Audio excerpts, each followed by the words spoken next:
Hello everyone, Heather here, and I am back with another very special video for all of you here in my cosmic community. Thank you guys so much for being a part of this community. I'm absolutely loving getting to connect with all of you and creating this special content for you guys. And this video is actually something that you guys requested. So a lot of you were interested in learning more about house rulerships. And although I have a course on house rulerships, I know that's not what everybody wants to be doing, right?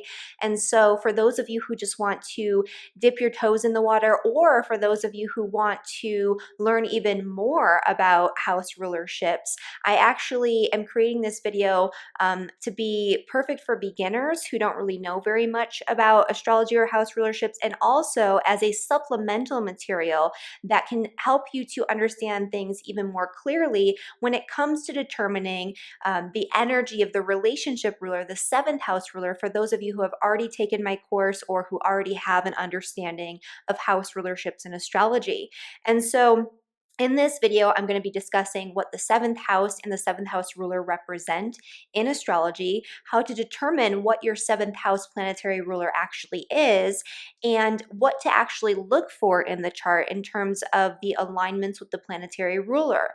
We're also at the end going to go through the energy of the seventh house ruler or the relationship ruler in all 12 houses. And so stick around to the end of the video if you want to learn about that, but definitely don't skip the first stuff because that's going to give you context for it. So let's get into it. Hi everyone, I'm interrupting my own video to let you know that this video was actually created as an exclusive tutorial for my members in my cosmic community, which is my online membership community where you can get access to all sorts of exclusive astrology content, in-depth tutorials, astrology webinars that you get to vote and decide on, live gatherings, and so much more. Right now, I'm super excited to announce that you can claim a 7-day free trial membership to the cosmic community at the link down in the description below. And so without further ado, let's get back into the video. So first and foremost, for those who are not already aware, what does the seventh house represent in astrology? The seventh house represents all close personal relationships. It represents agreements, negotiations, contracts, business types of partnerships, close friendships, things of that nature. But it also represents, or most importantly, what it represents in astrology is your marriage partner, and that really predominant, long-lasting relationship energy in your life, especially on the romantic level. And so when we talk about the seventh house ruler, we're talking about all of these things that can be utilized in interpretation to understand all of your relationships or the dynamics of your closest relationships. It can be utilized to understand, specific energies or outcomes related to contracts, agreements, negotiations, partnerships of all kinds. But it's most commonly utilized and it's most strongly associated with marriage. And so the seventh house itself represents that, and the energy within the seventh house will represent the marriage partnership as well. But something that's often overlooked that's very important to look at when it comes to describing your marriage is the seventh house ruler, or the planet that rules the seventh house. And so what the seventh house ruler can give you is an additional layer of insight that the seventh house itself might not contain. Sometimes you'll have the seventh house ruler in the seventh house, and that kind of it carries its own associations, right? And so it's not going to give you as many extra interpretations or extra information as it will when it's placed in a different location, but it's still a strong energy and still important to look at. But when you're looking at the relationship ruler, it represents the marriage partner. And so that planet in your chart will always represent the marriage partner for you personally, and that planet is going to differ for each individual person. In general, most of you understand that the general significator for relationships and partnership is Venus. That's not what we're talking about here. When we're looking at house rulerships, every single person, based on their chart placements, based on your unique natal chart, has a different planetary ruler that represents a different topics within their chart outside of the general significators for those topics. And so an example of that would be, that's the moon represents home and family, right? That's something that we all know. But the fourth house and the IC ruler, which can be completely different planets, those also, and more strongly on an individual level in your individual chart, will be associated with home and family. The same thing goes for the seventh house energy. And so while Venus has an association with the way that you interrelate with people, with your love language, with your relationships in general, the strongest indicator for your actual marriage partner in the chart, the thing that's going to signify that marriage partner, will be the ruler of the seventh house, regardless of what planet that is. It could be Mars, it could be Saturn, it could be Pluto, it could be Uranus, it could be any of the 10 planets. It will still represent that marriage partner, and the things that happen in transit, or the things that are described by the placement of that planet and the aspects from other planets to that planet natally in your chart, will very accurately and in a detailed way describe a lot of important things in your marriage. And so that's what we're talking about here today. And so it shows, not only, it doesn't just represent the marriage partner, it shows important themes surrounding the marriage partnership itself, or the meeting of one's partner, or the actual act of marriage or the engagement.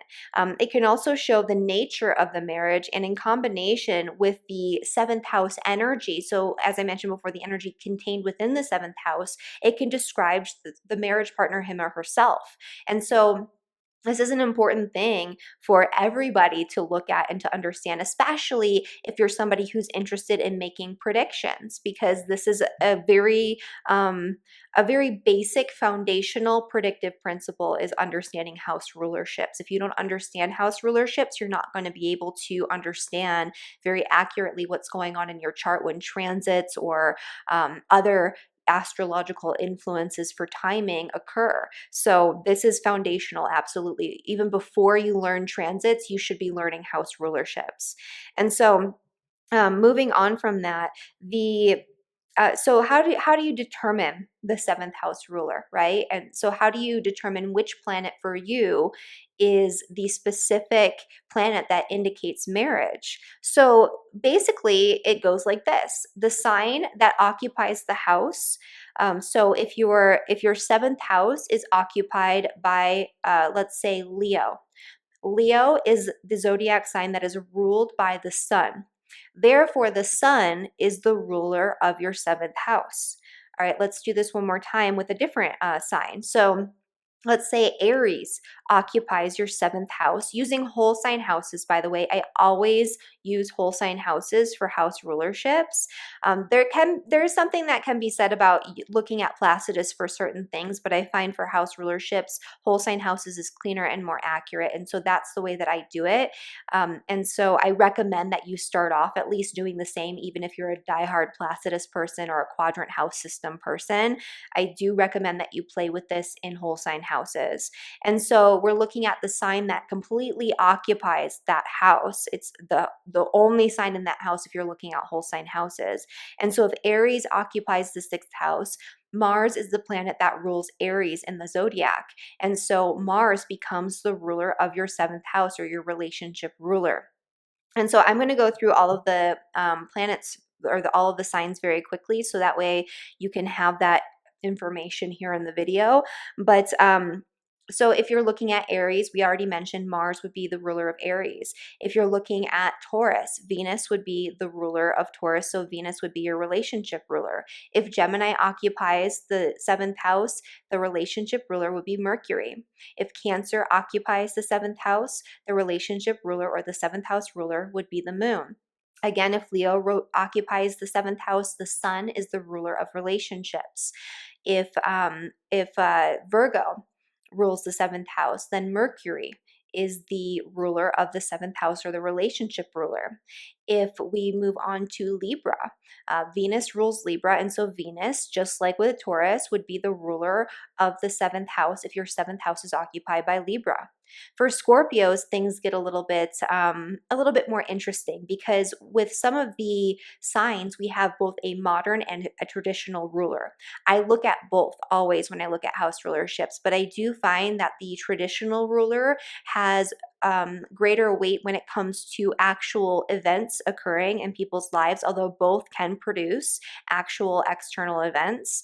The more modern rulers are transpersonal planets, they're outer planets, and so their impact in general tends to be more psychological and more generational as opposed to more personal. And so that could be why I see a stronger influence with actual events and the traditional rulers of these planets, because these are the visible planets that are the traditional rulers. They're meant to produce concrete results. Even in modern astrology, we understand that, and that the outer planets have more of an internalized representation in the way that they impact you in your chart. And so, looking at Scorpio, you would have two rulers. The rulers would be Mars and Pluto, and I highly recommend that you look at both as indicators for different types of information that could be relevant to your marriage partnership. Moving on to Sagittarius. Sagittarius in the seventh house. Sagittarius is ruled by Jupiter, and so then Jupiter would be the ruler of the seventh house. Moving on to Capricorn. Capricorn is ruled by Saturn, and therefore Saturn would be the ruler of the seventh house if your seventh house is occupied by Capricorn. If you have Aquarius in your seventh house, this is another sign that has dual rulership. And so if you have Aquarius occupying your seventh house, you would have Saturn as the traditional ruler, and you would have Uranus as the modern ruler.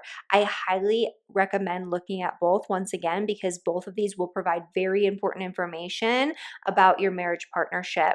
And with the Aquarius, by the way, for whatever reason, I do find that Uranus has more of a tangible impact on the relationship, and Saturn, obviously, but I feel like they hold equal weight. Whereas with Scorpio, Mars is more physical, which makes sense because of the significations of the planets in general, as opposed to Pluto. And then with Pisces, which we're about to talk about, the Jupiter tends to be the more predominant energy when it comes to actual physical events. And so with Aquarius, it's a little bit different. I have found that Uranus is a more predominant energy, or at least it's equal to the energy of Saturn. So I would definitely give them both equal weight in a reading.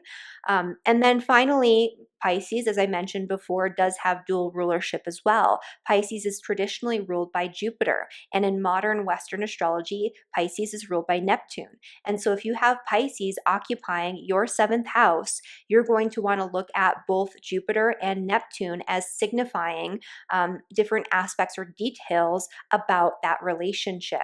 And so those are the 12 signs there. And I just wanted to give you something that you can look at here that can kind of give you a feel for what that looks like.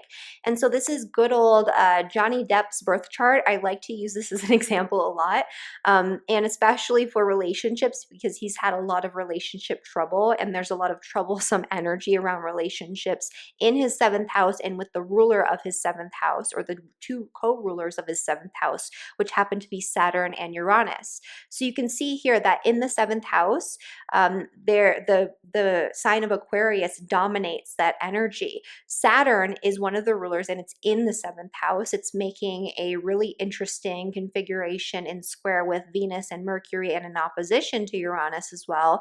And Uranus in his second house is the modern ruler. And when you see the events that play out in Johnny Depp's life, especially involving these energies around financial issues involving his relationships and his divorce, or his more recent divorce, and court battles and things like that around it. When you look at allegations for abuse, and you see that he has Uranus conjunct both Pluto and Mars, which when those two planets are together and they're with the relationship ruler, they can absolutely represent psychological, physical, and sexual abuse in relationships. And there's been allegations on both sides in his last partnership, in his last marriage with Amber Heard. And so You can see how these things play out looking at his chart with the modern and traditional ruler, right? And then Saturn obviously brings delays, complications. His Saturn's in retrograde, redoing things, multiple marriages, all of that. So I just wanted to pull this up though as an example so you can see visually what this looks like, having the sign of Aquarius in the seventh house. And then we're going to be looking at the placement of the ruler, right? And so the other thing that I want to talk about here before we get into the placement in all 12 zodiac signs is what you want to look at to determine all of the details, all of the information about the seventh house ruler. You want to look at what sign the seventh house ruler is in to give you additional information as to how this energy will be expressed, how that partner shows up in your life. You want to especially look at the house placement because that's going to give you a lot of information about specific topics, themes, the way that maybe the two of you met or will meet. It can give a lot of information about the marriage itself and the act of marriage, so the wedding, the engagement sort of dynamic, and also the dynamic in the relationship that plays out throughout the entire relationship itself. You also want to, of course, look at, as I just kind of demonstrated a little bit here with Johnny Depp's chart, you want to look at the planetary alignments, the planetary aspects that are involved with the ruler of the seventh house. And so that's going to give you the additional detail. It's not just that Johnny Depp here has his ruler of the seventh in the second house, which, as we'll find out a little bit later, represents issues pertaining to money or finances being tied up within partnership and marriage, or something of the sort. So it depends on how that shows up. It could also be depending on a partner for resources, or a heavy influence of money, or marrying a partner who has a lot of wealth, or maybe not so marrying a partner that's poor. And that could be something that could be a big theme too, depending on how this shows up when you're looking at the sign placement, the planetary aspects. But when you look at Johnny Depp's chart, it's not just that he has the ruler of the rulers of the seventh in the seventh and in the second, which the seventh also, by the way, represents like one-on-one legal battles and lawsuits. And so that can be a thing if you have a seventh house ruler in the seventh house that's being afflicted, like his is, these squares and these challenging aspects, that can be a thing. But it also, it's also, you have to look at all of these other planetary energies, because it's not just that. It's not just financial issues and monetary issues and legal issues in the marriage. It's also the fact that he has the ruler of the seventh house in the second house of marriage partnership. I believe this is his second marriage partnership too. I have to kind of go back and look at that. I can't remember for sure. But if it is his second marriage partnership, then the ninth house ruler is also in his second house in a conjunction with his seventh house ruler. That's something that we'll talk about at the end of this video, looking at multiple marriages very briefly. All right, so let's get into the energy of the relationship ruler, the seventh house ruler in each of the.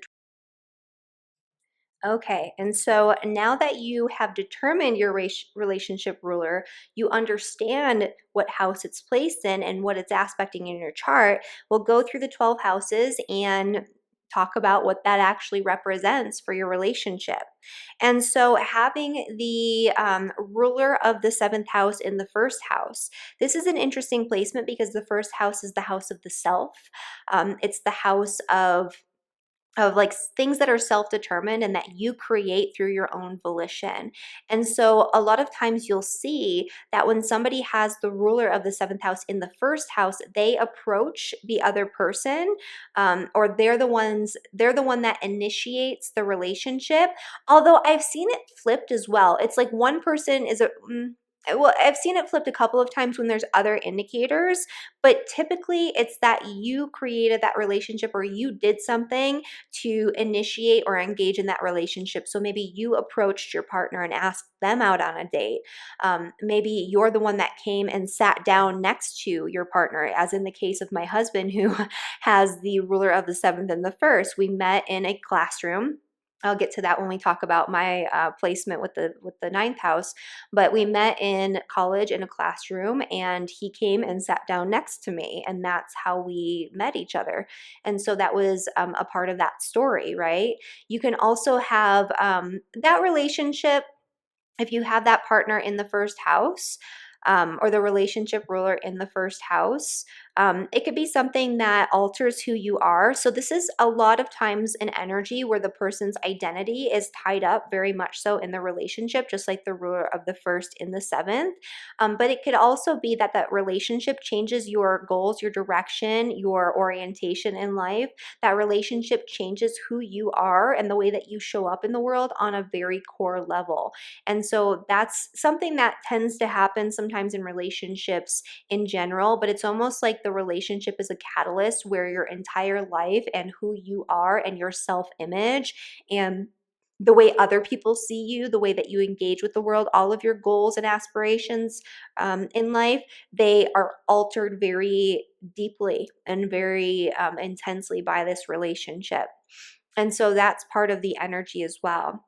Having the ruler of the seventh house in the second house. I started to talk about this a little bit with Johnny Depp's chart, but this is where the relationship is very much tied in with your finances. There's a lot of energy around the themes of finance and money and material possessions that are really predominant in the energy of that relationship. And so it could be that you marry for wealth, or you marry someone who doesn't have a lot of money and they're reliant on you, or you're reliant on them for income, or your money is really tied in together, or something that you do in partnership creates more income together. But there's a lot of energy or a lot of themes around those second house topics. It could also even be that the person, or that you are somebody who gives that person a lot of gifts, or that person gives you a lot of gifts, or you met in a situation that was involving commerce or finance or making a purchase or something along those lines too. That can be a part of it. It could even be that your partner is like an accountant or works in finance or does like really crazy investments or something like that.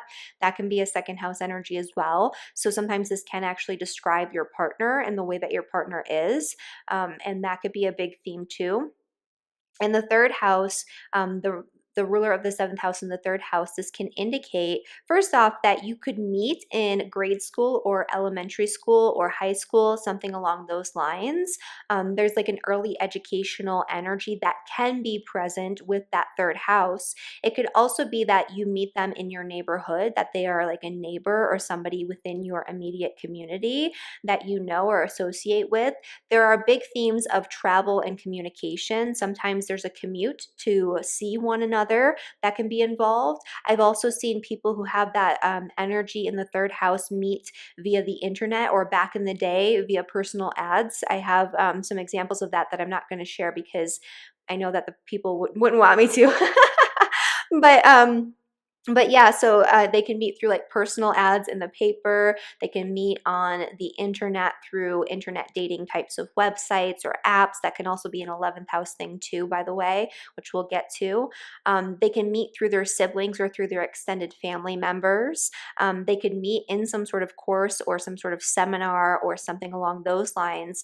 But a big key energy in that relationship is going to be communication, and there's going to be like a shared mindset or a lot of energy around sharing information that could be a part of that relationship as well. And so that can be a big thing too. With the ruler of the seventh and the fourth house, this is an energy where sometimes the marriage partner literally shows up at your home. There can also be like a family connection involved in that marriage partnership. But I've also seen, there was somebody who gave an example when I was doing the house rulership course of they met their marriage partner. Like literally, it was something like the ruler of the seventh house was in the fourth house in Pisces, which has that association with water. And there was like somebody who came to fix their sprinkler system, and that ended up being their marriage partner, like something really crazy like that. So this man came to her home in the fourth house, and with that water energy of Pisces, he came to fix her sprinkler system. And so that's how she met her marriage partner. So it could be literal, like sometimes it is, and oftentimes it is very literal like that. But it could also be that You get married and you start a family right away. You move in together prior to marriage, or you get married because you're pregnant or because you're, starting a family prior to even engaging in that marriage. You can meet through your family connections. There can be family ties. There can be a common ancestry that's shared as well. So sometimes this indicates that you meet somebody from your own culture, even if you're not living in that country that you originate from, and that could be a big part of it too. But there's definitely some deep family ties. There's a lot of themes around home and property. It might be that you buy property together, and that could be something that could be really significant at the onset of your marriage. Your home life could be something that could be very significant for you. So domestic life becomes extra important, and laying down roots and having those family connections. And again, this could change, by the way, if your planets are indicating so. And so you do have to look at the signs and also the planetary aspects to get additional information about these topics. And so this isn't going to apply fully and completely to every single person who has that energy in the fourth house, but there should be at least some sort of theme around those fourth house topics. Ruler of the seventh house and the fifth house, you can meet your partner out on the town, doing something fun at a concert, at a nightclub, at a restaurant. This is an energy where you can meet your partner while doing something that you're really passionate about. And this is an energy of shared passions in relationship. This is also a really nice energy for keeping the romance going. Also, this could be an energy where, again, there could be a really intense connection to children. Your partner actually might already have children, and that could be a big theme, or you could meet them in like a play group or something like that, like with the adults and with the parents. Maybe you're both single parents or something like that. There's a connection there around children sometimes that can be really predominant and a big theme within the marriage partnership itself. You could get married just to have children or something like that too, or it could be, usually it's not that with the fifth house though, because there is like a flame or a romance. Sometimes these relationships can be born out of a really exciting sort of love affair or a fling or like a booty call situation, because the fifth house is the house of romance and sex, and it is the house of love affairs and flings. And so it could start out like that and it could grow into something else. But this is an energy where usually you keep the passion and the excitement going. It's a very positive placement when it comes to the seventh house ruler. So it indicates positive things in the marriage. And so that's the seventh house ruler in the fifth house. The seventh house ruler in the sixth house. This one can be sometimes challenging because it can indicate like health issues with the partner, or you having to show up to take care for them and be their caregiver, or them having to do that for you. Usually it's the former and not the latter, but sometimes, that can be the case. But it can also indicate really good things, like you meet your partner at work, or you share some sort of common goal when it comes to the way that you show up in service of others or in service of humanity as a whole. This could indicate a common theme around health. So there have been people who have met their partners at work who have this energy, but there are also people who have met their partners at a doctor's office in a waiting room, or maybe this was your doctor or your physician or something like that. As much as that could be inappropriate, it could be a thing, right? So this is, or it could be that your partner is a healthcare provider. They're a doctor, they're a nurse, they're a nutritionist of some kind. They do something in the service industry, which is a very Virgoan thing where you're showing up in service of other people. They could work with animals or pets. They could be a veterinarian. You could meet your partner in a veterinarian's office. That would be the most sixth house thing for your seventh house ruler, especially if your sixth house was occupied by like Virgo or Pisces. I could totally see that happening. That would be fun. If that's happened to you, please let me know. Um, so those could be things. And the themes that show up with this partnership is that this marriage is going to be a little bit more work. There's going to be a heavier focus on work and work-related activities, or on health and health-related activities within that partnership. Sometimes there's an elevated focus on animals, pets, things like that too. But there's also more of an emphasis on day-to-day routine activities. So it's kind of like you do the day-to-day mundane stuff together, and that's sort of like the hallmark of your relationship. So it's not as exciting, but you have somebody who's there to help you to do all of those things that you need to do to maintain your existence, and you provide that for that person, or you maybe play the caregiver role even. So that could be seventh house energy in the sixth house. The ruler of the seventh house in the seventh house doesn't usually give additional significations. In opposition to the ruler of the seventh in the first, though, it can be that you approach your partner or that you meet your partner through somebody else, through somebody that you're very close to. Sometimes it can be that you meet your partner in a courtroom or in some sort of legal battle or negotiation or some sort of thing that you're doing that you're where you're signing like a contract or an agreement, right? So there's that legal implication still there. But usually, the seventh house ruler in the seventh house is a positive indicator for marriage. The seventh house in the fifth house, the seventh house ruler in the fifth house is positive. The seventh house ruler in the seventh house is positive because that means that the ruler of the seventh house is in its own sign. Again, this is only going to be positive if you don't have any other indicators that show otherwise. So, like Johnny Depp, he has the ruler of his seventh house as Saturn in the seventh house, but he has so many other conflicting energies with the other ruler of his seventh house and with that seventh house ruler, which is also Saturn, that, it kind of negates that. So, you really do have to look at the chart as a whole. But typically, and generally speaking, the ruler of a planet in its own sign strengthens the energy of that planet, and it's considered to be a positive thing. So you're more likely to have positive outcomes or to have positive experiences in marriage and to have a very good, balanced, reciprocal, mutually beneficial partnership when you have the ruler of the seventh in the seventh house. Okay, and so the ruler of the seventh house in the eighth house. This one can be sometimes quite challenging. So there can be themes around death or endings or power struggles or control issues or psychological issues or trauma or, any of the above mentioned things involving your partnership. It could also be that your partner has some sort of, psychological issue or there's something going on there that needs to be addressed in terms of like psychological healing, or maybe they've been very traumatized in some way, or you have trauma around relationships that can run really deep. But that's not always the case. A lot of people who have the ruler of the seventh house in the eighth house, they crave deep intimacy in their partnership, and they're more sensitive to betrayal. And so they can be a little obsessive. They can be a little jealous. They can be a little controlling or protective over their partner. And they can draw in partners who, are of that nature as well. But it's also this energy of craving deep loyalty and deep intimacy and trust within your partnership. This is also the house of debt, joint finances, taxes, inheritance, things like that. And there can be themes surrounding those energies or topics that are very prevalent or predominant within the marriage partnership. You could meet at like a wake. That would be such a seventh house ruler in the eighth house thing.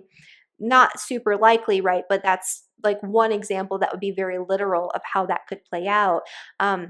Your partner could just very literally be someone who works in for the IRS or who works as a psychologist, which would be an eighth house thing, or a healer of some kind, especially somebody who does healing on a more psychological, emotional, spiritual, deeper level. That would be a big eighth house theme as well.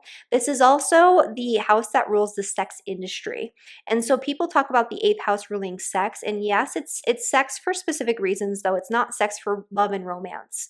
It's sex for procreation. It's sex as a business transaction or an exchange of money or resources. And so you'll see I mean, sometimes you might meet your partner, or your partner might be somebody who was a sex worker, a stripper, something along those lines, and that could be the energy of the eighth house as well. Not always the case, obviously, but sometimes the case. Your partner could very literally just work with death. They could be a death doula. They could work in a morgue. They could do something along those lines, and that could be, or they could be like a medium or something. That could be part of that energy too, or they could work in finance, especially involving investments, taxes, debt, that type of thing. Insurance, they could literally just work in insurance, and it could be as like mundane as that. It really depends on the other influences in the eighth house. So don't be scared if you have the ruler of the seventh in the eighth house. I've actually seen some really good, long, happy marriages come out of that, especially when there are other planets supporting it.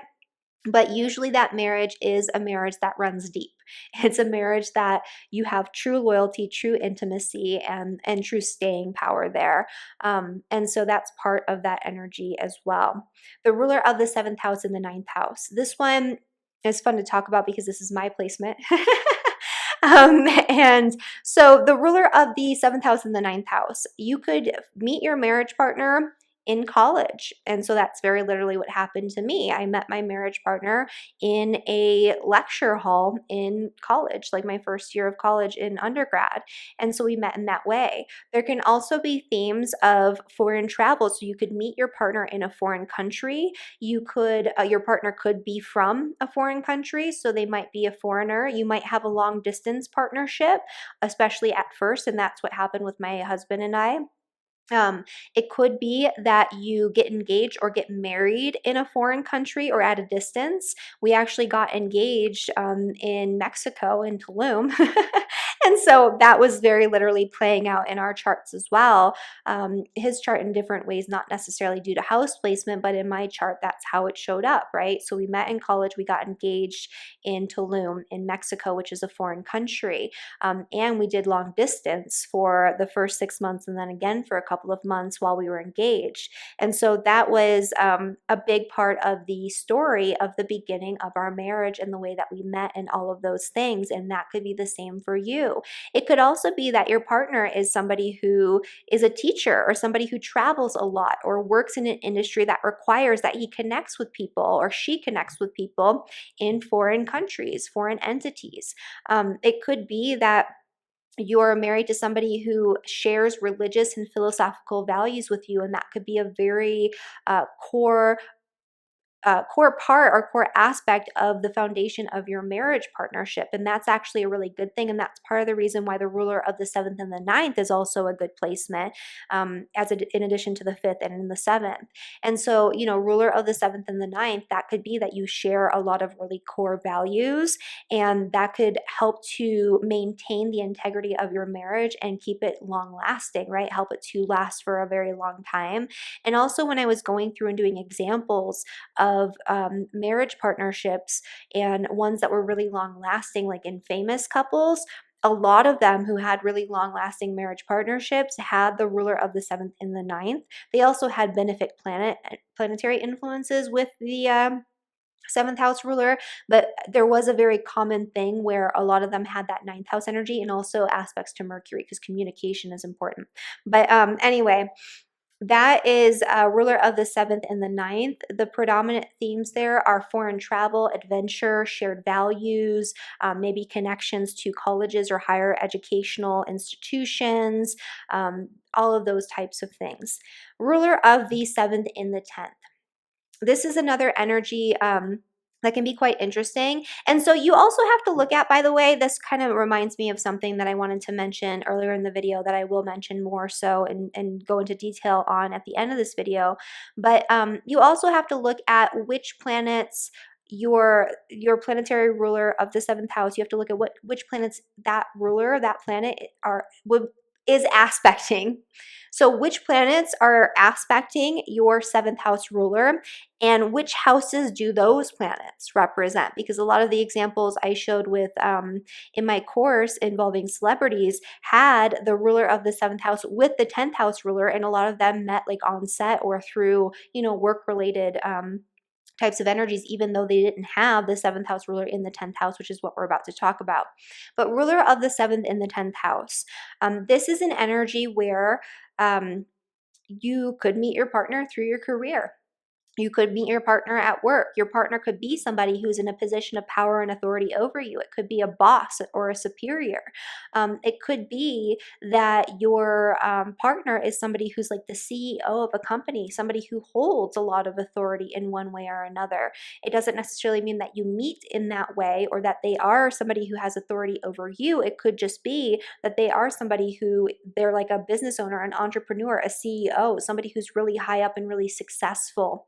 of their, like within that partnership. It's also usually somebody who you're maybe a little proud of or something like that, where you want to show them off. Also, ruler of the 7th house and the 10th house can indicate that your marriage partnership is very public in some way or known about, even if it's just within your field or your social circle or your sort of area of life. It's still like a publicly known marriage, and that can be part of that energy too. And also shared goals. That's a big one with the ruler of the 7th and the 10th house. And so it could be that you share a lot of really big goals and aspirations, and that could be and you're very ambitious together. And so that could be one of those foundational things that's really important to your marriage partnership. Ruler of the 7th and the 11th. This is another, nice placement, I would say. The ruler of the 7th and the 11th can indicate that you meet through your social circle, through friends, through groups of people, through a club or an organization. This is another one where you might meet over the internet, like on social media or through some sort of dating website. And so in addition to the 3rd house, this is another one that could indicate something like that. There could be connections to technology that are really prevalent within your marriage partnership. This is also where you have, within that marriage partnership, you usually have shared dreams and shared values when it comes to the way that you want to, or the way that you wish to impact humanity. It could be that your partner is the head of some sort of group or organization. It could be that your partner is very social. That's another really big indicator in that 11th house, unless there's something else going on that indicates otherwise. And it could be that your partner does do some sort of humanitarian type of work, or that you do humanitarian types of work or efforts together, or that you have shared social ideals, if that makes sense. And maybe you come together for a shared cause. And so it could be that you're involved in some sort of political organization or social movement together, and that's something that's really a big part of your marriage. And so that could be part of it as well. And also friends. So usually people who have this placement, they can be very social as a couple together, and that could be something that's really important to you as well. Ruler of the 7th in the 12th house. This one's interesting. This is actually traditionally considered a bad placement for the 7th house ruler. The 8th house is one of those too. The 4th house can sometimes be a little bit like that, but not as much. The 2nd house is another one that's a bad placement.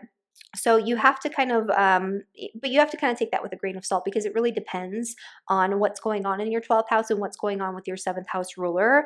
But I've seen this be very difficult for a lot of clients and a lot of people that I know, because it creates situations, first and foremost, a lot of examples of people being in some sort of secret relationship, having secret affairs, doing things behind closed doors and outside of the public eye involving relationships. And so that doesn't always have to be a bad thing, but I do see it showing up as like either the person is having some sort of secret affair, and that's the partnership. So the partnership itself starts out in secret, or starts out with an affair, or starts out with something that's a little bit um, ambiguous, I would say. That could be part of it too. Or it could be, that you have this sort of recurring thing going on where your partner is keeping secrets from you, where your partner is having, affairs and things like that. And especially if the marriage started out as an affair, that's usually going to be a repeating pattern. That's kind of one of those, warning signs that people tend to ignore when they're really deeply infatuated with somebody. And especially with that 12th house energy, that can be the case. This could also be, an energy that brings like loss or endings more commonly in relationship, and that could be troublesome as well. But I've also seen this play out really nicely in people's charts. This could be you sharing a deeply spiritual or a deeply creative bond together. It's your relationship is very behind closed doors. People don't usually know a lot about your partnership, and that's how you probably like it, especially if you're in a really good partnership. It's kind of like these outside influences. You feel like they're going to change something or alter something or disturb the relationship. And so you keep quiet, you keep things to yourself. You don't necessarily go public with the relationship right away, or when you are married or people know that you're in a relationship, it's not something that you really talk about. These are the people who you wouldn't know from their social media that they're in a relationship because they're not openly talking about it, or their partner maybe doesn't want to be talked about in some way. And that could be for shady reasons, or it could be for, just normal reasons or good reasons. It doesn't necessarily have to be one or the other. And so it just depends on the other energies in your chart. I've also seen this show up as very literal because the 12th house represents 12th house institutions, which represent things like hospitals, rehabilitation centers, ashrams, spiritual retreat centers, temples, monasteries, churches, brothels, places of that nature. And so you might just meet your partner in one of these specific types of locations. You could go on a spiritual retreat to a really exotic foreign land, and you could meet your marriage partner, and that could be a big part of that energy. It could be that you meet your partner while you're in the hospital, or when you're going through some sort of rehabilitation program, or your partner could very literally just be like a doctor working in a hospital or a nurse working in a hospital, or they could work in one of these specific institutions. Sometimes, and this I've seen this as well with clients, you could have a partner who ends up in prison, or you could marry someone while they're in prison, and that could be part of this energy too. Again, I'm not saying that's going to be the case for all of you, and not all of you are going to have these sort of negative energies of the ruler of the 7th and the 12th. There are good energies too. Usually it's just a quiet, more secretive relationship. You meet, involving these 12th house energies. It's not something that you're really very public and open about. You share these really deep spiritual values. Those are all really good things, but there is definitely potential for some of these more negative energies to show up because of the nature of the 12th house and what it represents. And so I would be doing a disservice if I didn't tell you about all of the different energies of the 12th house. And I have found when doing readings that the ruler of the 7th and the 12th tends to be especially problematic for a lot of people, especially if there are additional indicators that would show that. But I've also seen, again, the exact opposite, really beautiful relationships born out of that energy as well. So that is the ruler of the 7th in all 12 signs. And I just wanted to mention a couple of quick additional interpretive principles that you might find helpful or interesting in going into this. And looking into your relationship ruler and all of that. So multiple marriages, let's start there. Multiple marriages are represented by different houses in the chart. The seventh house ruler will always have an association with marriage. The 7th house in general will always have an association with your marriage, regardless of what partnership you're in. You need to have a good foundation in the 7th house in order to have really good, solid marriage partnerships.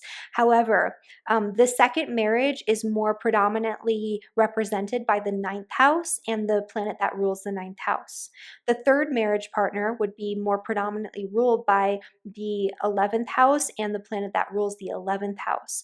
The fourth marriage partner would be more predominantly represented by the energy of the first house and the planet that rules the first house, and so on and so forth, skipping every other house for each marriage. So you could have, 20 marriages and still go around that chart and each marriage would show up in a way that's a little bit different, but they would all carry the common themes or the common energy of that initial marriage and of that 7th house energy, although it gets weaker and weaker as each marriage goes on, I've also noticed. So that's something to consider as well. If you want to play with that as an interpretive principle, the 7th house energy weakens with the associated themes and topics, or the way that it plays out in with each marriage, although it's still there as sort of a baseline energy. If that makes sense, what I'm the way that I'm explaining that, hopefully it does. And then the other thing I do want to mention is something that I started talking about a little bit when I was going through the planetary ruler in each of the houses, and that is that in addition to just looking at the planetary aspects and the general significations of those planetary aspects, once you get deeper into understanding house rulerships, you want to learn and understand how the ruler of each house interacts with the ruler of the seventh house or whatever house you're looking at. And so an example of that would be if you have the ruler of the seventh house aspecting the ruler of the 10th house, you might meet your marriage partner through work, or they might be somebody who's in a position of power and authority, even if the ruler of your seventh house is in the third house or in the fifth house. The same thing could be said if you have the ruler of the seventh house in, let's say here, the second house, but it's with the ruler of the ninth. You might have associations with foreign countries and travel, or you might meet your partner in college or something like that, even though the ruler of the seventh house is in the second.